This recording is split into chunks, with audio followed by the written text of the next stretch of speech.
Il faut-tu apprendre le québécois pour habiter au Québec? C'est parti. Salut la gang, ça va? Bon, aujourd'hui, on va parler s'il faut vraiment apprendre le québécois pour habiter au Québec. Mais il vaut la peine expliquer que ma réponse que je vais partager applique seulement aux immigrants qui apprennent le français, c'est-à-dire que le français, c'est pas leur langue maternelle. Donc, ma réponse est pas valide, serait différente pour les Français, par exemple. Et je crois que c'est un thème vraiment important parce que j'ai déjà reçu plein de commentaires des gens en disant que, par exemple, ah, il faut pas apprendre le québécois avec le français international, ça suffit.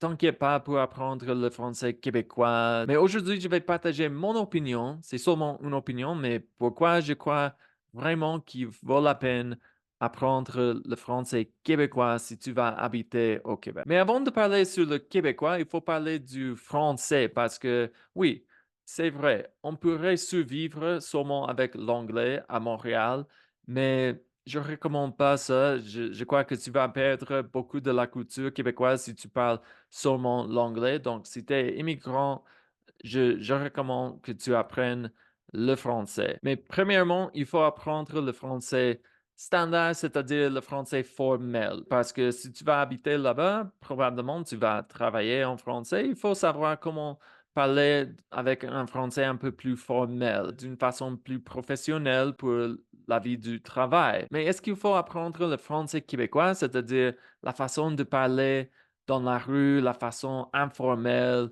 spontanée, avec les jargons, avec le joie, les mots comme ça, avec toutes les contractions, avec l'accent. Il faut-tu vraiment parler comme les Québécois pour habiter au Québec? On va commencer avec la compréhension orale, c'est-à-dire il faut comprendre le Québécois. Ça, c'est sûr, parce que dans la rue, dans les situations informelles, au party, en bon québécois, il faut vraiment comprendre les gens. Ça, c'est le premier pas, parce que les gens, les natifs, ils vont pas changer leur façon de parler. Ils vont pas neutraliser leur accent. Ils vont pas utiliser des mots plus internationaux pour que tu puisses comprendre. Donc, la première raison pour apprendre le français québécois, c'est de comprendre les gens quand ils parlent dans des situations informelles. Mais c'est aussi important parce que si tu comprends le québécois, tu vas comprendre et connaître la culture mieux. C'est-à-dire que tu vas comprendre, ah oui, c'est pour cette raison que les Québécois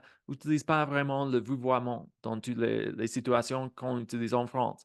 Tu vas comprendre, ah, c'est pour cette raison qu'ils utilisent ce mot anglais, ce mot qui en France est disparu.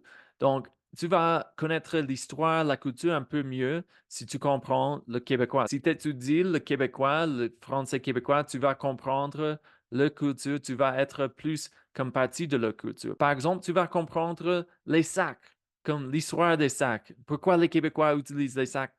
Pourquoi les sacs sont différents au Québec qu'en France, les gros mots en France. Mais les sacs sont un bon exemple de pourquoi il faut comprendre les Québécois, mais parfois, il ne faut pas imiter les Québécois parce que c'est un peu dangereux pour un non-natif d'utiliser les sacs. Donc, comprendre les sacs, ça c'est correct, c'est beau, mais d'utiliser les sacs, il faut être beaucoup plus prudent parce que tu peux offenser quelqu'un, mais les sacs sont un bon exemple de pourquoi il faut étudier le québécois, comprendre le québécois pour connaître la culture et un peu de l'histoire québécoise. Mais les sacs sont une exception parce que il y a plein de mots québécois qu'il faut adopter. C'est-à-dire que ce sont des mots que peut-être n'existent pas en France, mais ce sont des mots normaux, quotidiens, courants pour les Québécois. Par exemple, chum, blonde, courriel, fin de semaine, souper. Et souper, c'est un bon exemple parce que si tu dis, ah oui, on va dîner ensemble, cette personne va penser que tu vas déjeuner en France ensemble. C'est-à-dire, le souper est différent. Donc, ce sont des exemples qu'il faut adopter ça pour éviter la confusion.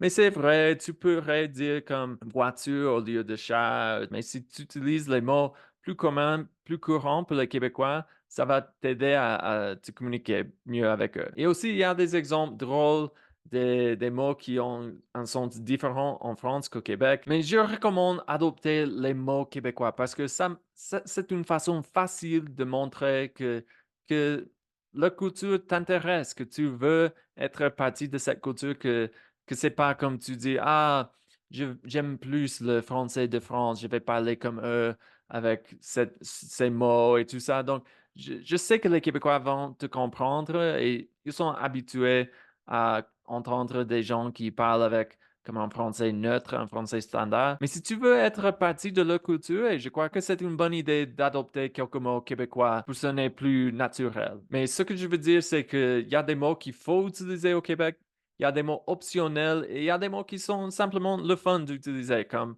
le fun. Vraiment, c'est pas obligatoire que tu adoptes tous les mots québécois, mais je crois que c'est pas vraiment difficile de choisir les mots qu'on utilise au Québec. Par contre, les contractions et la grammaire un peu différentes au Québec, ça, c'est autre chose. Par exemple, qu'est-ce que c'est ça? Je t'apprends de m'a fait mon travail à un moment donné. Ce sont des exemples que, par un non-natif, ça, c'est un niveau un peu plus élevé. Ça, c'est quelque chose un peu plus difficile d'imiter vraiment bien. Donc, il faut être un peu sage de savoir si tu peux l'imiter, mais je crois que c'est bon d'utiliser les contractions qui sont un peu informelles, mais pas totalement informel. Par exemple, dans mon cas, je vais jamais dire «moi» pour dire comme «je vais». Je crois que c'est trop informel pour moi, j'ai pas le niveau, du français pour utiliser cette contraction. Mais il y a d'autres contractions que j'ai déjà adoptées. Par exemple, je viens de dire «il y a» au lieu de «il y a». Ce sont des contractions que je crois comme non natif,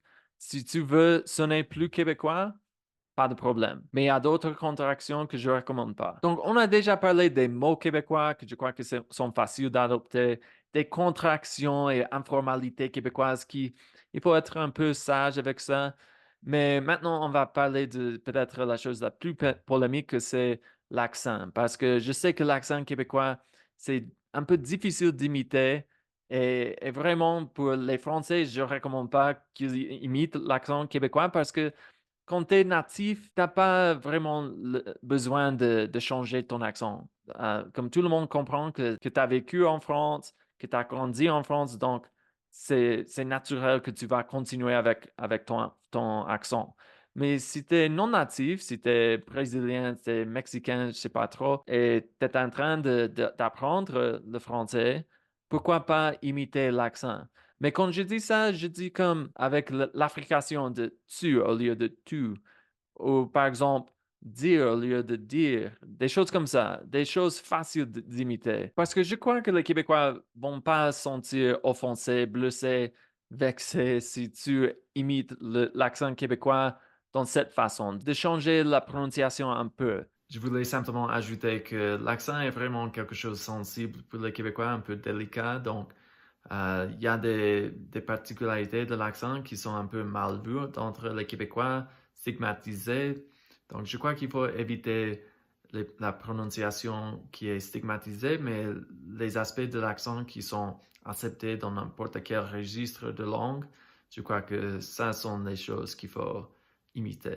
Mais d'imiter vraiment la façon de parler informellement, il faut être beaucoup plus sage et honnêtement, je ne recommande pas que tu imites 100% l'accent québécois. Mais je crois que c'est bon d'imiter l'accent québécois standard, on peut dire, comme la façon que les Québécois parlent dans toutes les situations, pas seulement dans les situations très, très informelles. Parce que ça peut être interprété comme si tu te moques de l'accent québécois et ça, c'est pas vraiment ton but. Et oui, t'as pas vraiment besoin d'imiter l'accent québécois parce que les Québécois vont te comprendre.